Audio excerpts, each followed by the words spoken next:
सातारा जिल्ह्यात नगराध्यक्ष पदावरून रस्सीखेच पाहायला मिळते। इच्छुकांची संख्या वाढल्यामुळे बंडखोरी थांबण्याचं मोठं आव्हान आता स्थानिक नेत्यांसमोर निर्माण झालं। 10 जागांसाठी तब्बल 119 अर्ज आल्यामुळे बंडखोरी वाढण्याची शक्यता आता वर्तवण्यात येते। याचाच आढावा घेतलाय आमचे प्रतिनिधी ओंकार कदम यांनी। पाहूया।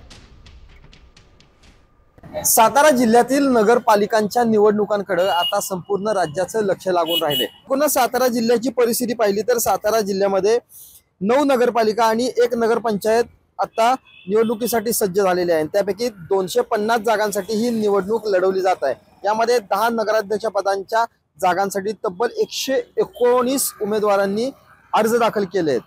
या उमेदवारांनी जे एवढ्या मोठ्या प्रमाणात अर्ज दाखल केले त्यामुळे एक संपूर्ण जिल्ह्यामध्येच अशी परिस्थिती आहे की या जे बंडखोर आहेत त्यांचं बंड थोपवण्याचं एक आव्हान नेत्यांसमोर निर्माण झालेलं आहे। नगरसेवकांच्या पदासाठी 250 जागांसाठी 1607 उमेदवारांनी अर्ज दाखल केले आहेत आणि यामध्ये मग ते पक्षाचे असतील किंवा अपक्ष असतील, बंडखोर असतील, हे सर्व उमेदवार मिळून साधारण 1607 उमेदवार या सातारा जिल्ह्यातील निवडणुकांमध्ये नगरसेवकांच्या पदासाठी दाखल झालेले आहेत। ओंकार कदम, साम टीव्ही न्यूज, सातारा।